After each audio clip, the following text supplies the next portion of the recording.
I spent the last 24 hours turning a pretty standard dish into something you'll be making over and over, featuring my favorite cut of steak and a method for the crispiest fries you've ever had. So let's get going, because today we're making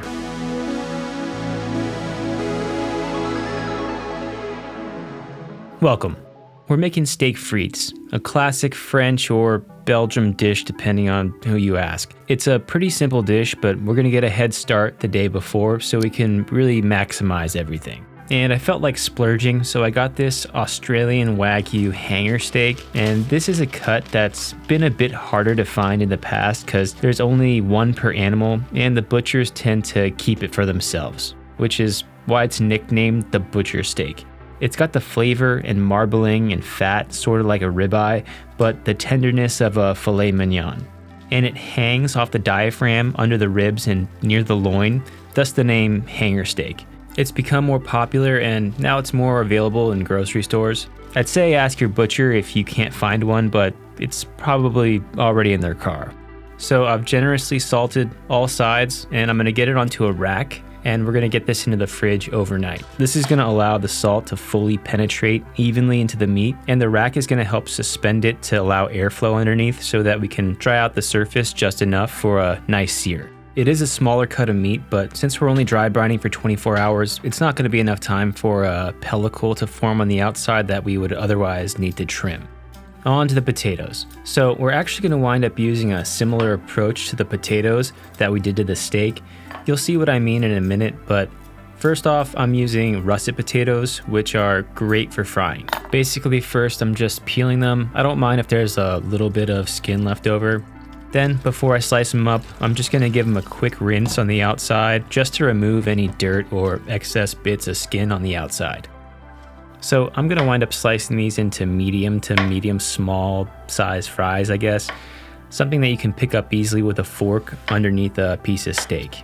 I find it's easiest to first get them into planks, line them up, trim the edges, and you're left with some nice symmetrical pieces that you can just stack up and slice straight down into nice, even, almost machine cut looking fries.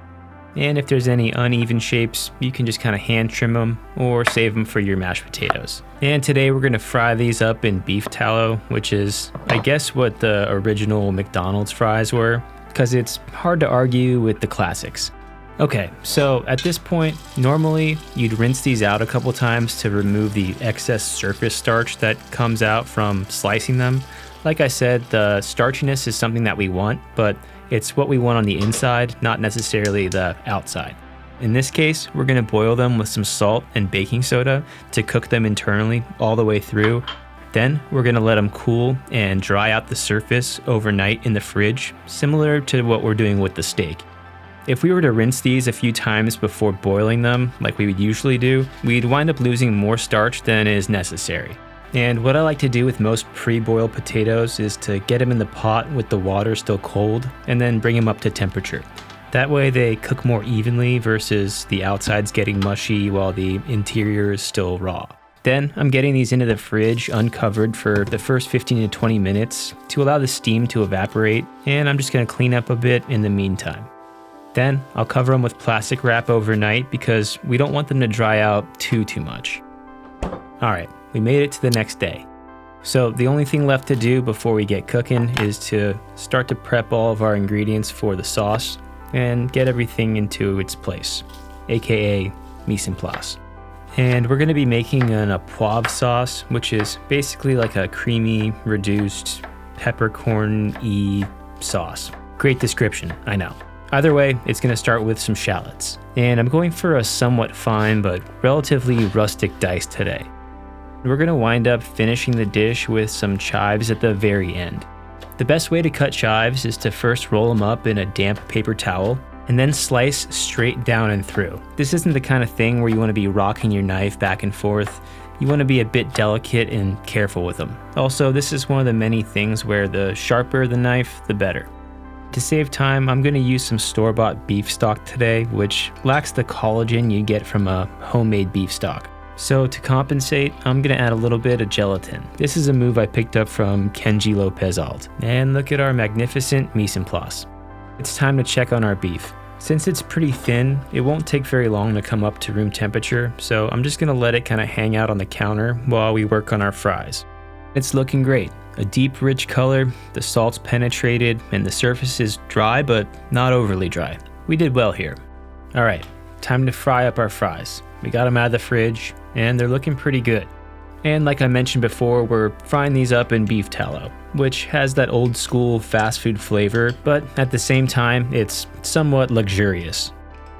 We're gonna fry these at a relatively high heat, like 375 to 380 or so. And since we already did what was the equivalent of like the first fry last night, we're only gonna need to fry them once here. We're just looking to get them nice and crispy, and the time they spent drying out in the fridge overnight is definitely gonna help out big time in that department. The only key here is to not overcrowd them and pull them out when they're nice and golden brown.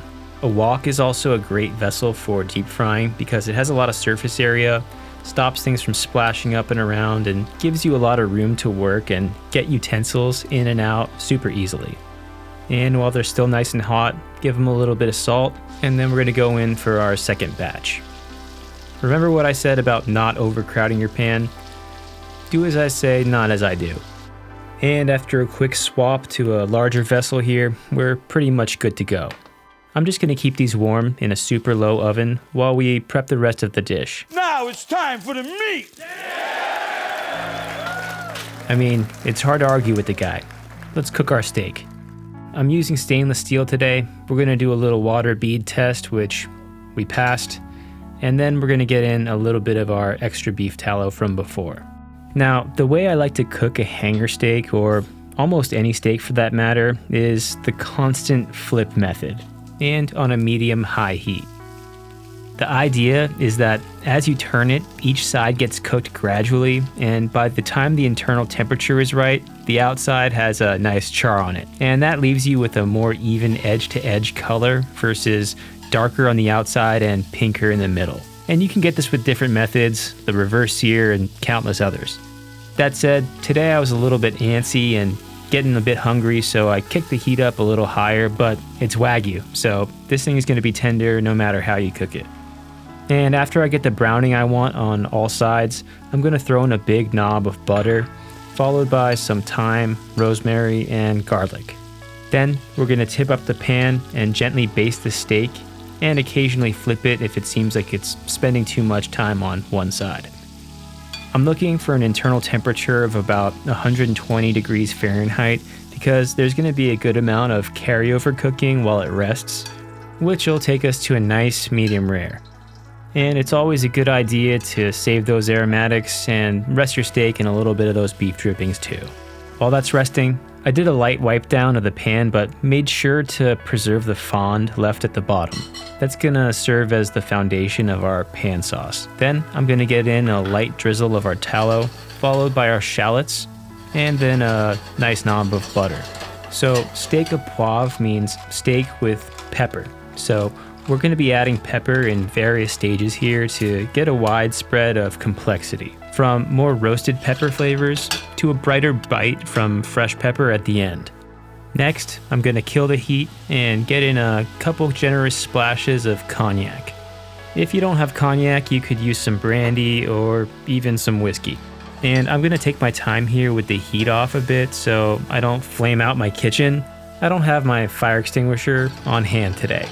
All right, then we'll cautiously... All right, we're good. Next, we're gonna get in a bit of our beef stock that we added the gelatin to, and we'll let that reduce for a minute or so. It's important at this stage to keep things moving around, keep scraping the bottom and all the sides. Then we'll go in with a splash of cream, and as always, the full recipe and exact amounts are in the description down below. Next, we're gonna go in with another phase of our pepper here. Be super generous with this. Again, steak with pepper.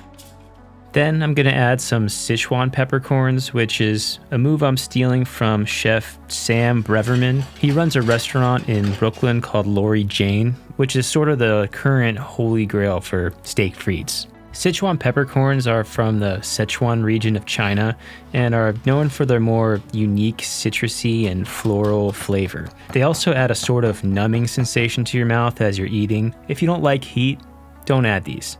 All right, then when you can kind of part the sea like this with your spatula, you're ready to go. Moment of truth to see how we did on the steak. But real quick, if you guys have been digging the background music, I write and produce it all myself, and it's available on streaming platforms under the artist name John Dre FM. And you can download the files for free on my Patreon. No sign up required. My channel isn't big enough for sponsors yet, but I'll be posting additional videos, recipes, and behind the scenes all on Patreon. So please consider supporting my content with a paid membership. I'll leave a link down below. All right, pretty good. Slight variation of color, but I'm happy with that. Again, I was hungry. And there's lots of ways to plate this. You could do fries on the side, sauce on the bottom, steak on top. But today, I'm sort of going for this rustic dog bowl kind of thing with the fries piled up, steak piled up, and I'm just gonna get the sauce right over the top. The best thing about steak frites is the contrast in texture, the rich flavor, and when you throw in the poivre sauce in there, it really takes it to the next level of luxuriousness. Last step here, like I said, is to get some fresh pepper and then our hard-earned chives. And there it is. I mean, who wouldn't want to eat that? I mean, come on. Come on. All right, let's see how we did. It's so good. Let's get a fry. The perfectly crispy fries, the Wagyu steak, and don't even get me started on the sauce. Not much left to say. All right, we did it. Give a like, subscribe. Till next time, I'll see you guys later.